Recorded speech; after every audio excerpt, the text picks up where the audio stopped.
Vamos lá, galera. Campeonato Brasileiro, eu não vou me estender, são 38 rodadas, eu ia ficar aqui mais 3 horas de live falando de jogo a jogo, né? Mas eu vou trazer números, tá? E aí eu tava fazendo essa análise de números e me surgiu a curiosidade de puxar números das temporadas passadas e vocês vão ver que são bem parecidos. Os números são bem parecidos. Eu vou trazer aqui para vocês, ó. O Palmeiras nessa temporada, 76 pontos. Apesar de ter caído mal a coletiva do Abel, meio que comemorando um vice-campeonato inédito, né? Palmeiras foi o primeiro time com 76 pontos a ser vice-campeão brasileiro. Caiu, não caiu legal, porque todos nós estamos pé da vida com a perca do título, mas essa é a realidade, tá? O Palmeiras, tanto nesse ano quanto no ano passado, bateu o recorde de número de pontos sendo vice-campeão. 76 pontos, 23 vitórias, 7 empates e 8 derrotas. Fez 66 gols, sofreu 33 e teve o saldo de 33. O campeonato teve duração de 10 meses, parou no Mundial de Clubes, né? Dia 15 de junho a 13 de julho. Isso atrapalhou muito, tá? Porque aí ficou muito corrido e ainda teve mudança da data da Copa do Brasil. O Campeonato Brasileiro era para acabar no próximo domingo, dia 21. Eles fizeram essa mudança, deixou a Copa do Brasil para mais para frente e atrapalhou muito os times que jogaram o Mundial, porque aí os times teriam semanas de repouso e não tiveram mais. Foram jogos em cima de jogos, inclusive o Palmeiras teve que jogar jogos em parada da data FIFA, né? Um deles foi contra o Santos, com o time todo remendado, a derrota na Vila Belmiro. Acho que o campeonato ele teve uma fase ali até aquele jogo do São Paulo, 3-2 com erros de arbitragem e para os dois lados, tá? Claro que o pior erro foi do pênalti lá do Alan, que realmente foi pênalti, mas o árbitro foi mal para os dois lados naquela tarde. Errou para os dois lados. Depois desse jogo que o Palmeiras assume a liderança, o São Paulo, o Flamengo pede para o Bahia, e aí virou todo esse negócio no grito não, que estão ajudando o Palmeiras, a CBF é verde, e se estendeu isso até o Flamengo conseguir recuperar a liderança, e aí todo mundo se calou. Depois que o Flamengo recupera a liderança, houve erro sim, contra o Palmeiras em várias oportunidades, jogo contra o Santos, jogo contra o Vitória, o próprio jogo contra o Flamengo, mas ninguém falou nada, né? Porque eles conseguiram o que eles queriam, que era tomar a liderança do Palmeiras e poder brigar pelo título. Nesse mesmo momento, houve erros também a favor do Flamengo, e ninguém falou nada, né? Ninguém questionou, a mídia não questionou, ninguém ficou gritando, ninguém ficou chorando, porque conseguiram o que eles queriam, que era prejudicar o Palmeiras e ajudar qualquer outro time que fosse, tá? A mídia trabalha assim, podia não ser o Flamengo, podia ser o Botafogo, podia ser o Cruzeiro, podia ser qualquer um, não sendo o Palmeiras, mas sendo o Flamengo ainda se tornou mais forte, porque a apelação pelo Flamengo a gente sabe que é imensa. E aí o Campeonato Brasileiro, né? O Palmeiras arruma o time, chega à liderança, jogando legal, com o Vitor Roque e o Flaco, várias goleadas em casa, algumas delas eu estive lá assistindo. Depois o Palmeiras começa a perder força, né? Passa a jogar mal, e enfim, e acaba a reta final do Campeonato Brasileiro com 5 derrotas seguidas, né? Que faz o Palmeiras perder a liderança, perder as vantagens. Palmeiras era líder, tinha 2 vitórias a mais. Palmeiras perde todos esses itens.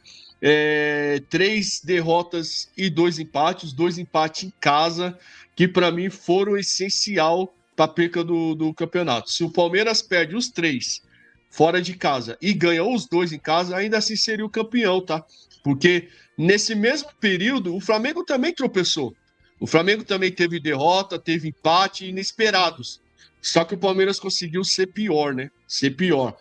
Perder para um Vitória que estava brigando para não cair e perder não, empatar, né, em casa. E para um Fluminense que ainda o Fluminense jogou melhor que o Palmeiras. Eu estava nesse jogo, o Fluminense joga melhor. A sensação nossa era que o Palmeiras ia tomar um gol a qualquer momento. E aí se perde o campeonato, o Flamengo assume a liderança, abre uma boa vantagem e infelizmente tivemos que ver o Flamengo ser campeão. Foi muito doloroso a perca desse título, porque a Libertadores, como o Mike falou, pela forma que jogou, como é que foi a final, isso deixou uma revolta muito grande, acho que em todo o palmeirense, além da tristeza, mas o campeonato, a final da Libertadores ainda era 50-50. Um lance qualquer podia decidir o título ir para qualquer lado, apesar do nosso péssimo futebol.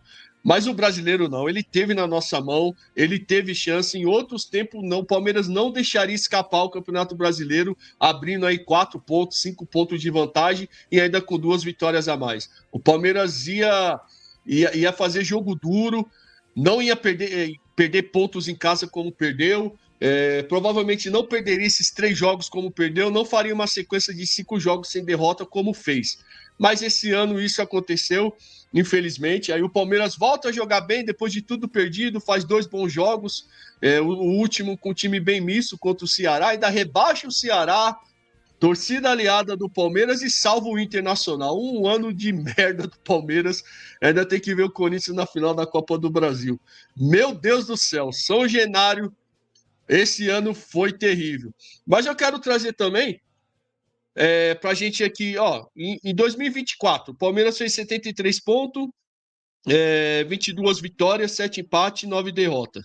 60 gols e 33 sofrido. Mesmo número desse ano de gols sofrido e parecido em número de gols feitos, né? Em 23, o Palmeiras, que foi campeão, com 70 pontos, 20 vitórias, 10 empates, 8 derrotas, 64 gols marcados e 33 sofridos também. Quer dizer, 3 anos sofrendo o mesmo número de gols e gols feitos parecido, né? 66, 60 e 64. E o ano que foi. Palmeiras sobrou no Campeonato Brasileiro, fez 81 pontos, que foi 22.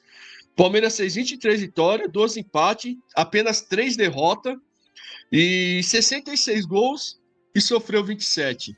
Então, a média do Palmeiras é bem parecida, tá? É bem parecida ali em número de gols feito, em gols sofrido e em número de vitória, né? A gente se igualou nesse ano, por exemplo, 23 vitórias, que foi o mesmo tanto de 22 que a gente jogou muita bola.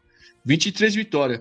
Palmeiras consegue manter uma média em Campeonato Brasileiro, não à toa quando é campeão, vem sendo vice, né? Mas consegue se manter ali na cabeça e brigando pelos títulos brasileiros, né? Esse ano, acho que o ano passado doeu aquela derrota para o Botafogo em casa, que a gente tinha chance de assumir a liderança, mas naquela oportunidade do ano passado a gente nunca conseguiu brigar de fato pelo título. A gente ficou ali, mas esse ano não. Esse ano o título teve nas nossas mãos, a gente deixou, entregamos. A frase da Leila aí que foi colocada um pouquinho mais cedo é exatamente: perdemos para nós mesmos porque estava na nossa mão. E isso não é nem menosprezando o Flamengo, tá? Porque a vantagem era nossa, de pontos, de vitória, estava na nossa mão. Era a gente fazer o final do campeonato com uma certa irregularidade que a gente batia o campeão. Mas não conseguimos isso, fomos muito mal. Acabamos perdendo o título brasileiro e tendo um ano frustrante aí para todo o palmeirense. E só mais um dado aqui, ó, a gente não conseguiu vencer no campeonato o Vitória, o Bahia, o Mirassol, o próprio Flamengo e o Cruzeiro. São alguns dos times que a gente não conseguiu. Se a gente vence o Flamengo em casa, por exemplo, seríamos campeão, dando um exemplo, né? Apesar de erro de arbitragem, tudo isso que teve também em casa, mas o Palmeiras jogou, tava nesse jogo também, o Palmeiras jogou merda nenhuma nesse jogo, então foi impressionante, tá? Além do Palmeiras ter a dificuldade de vencer time do G4, do G6, isso não é de hoje, vem acontecendo.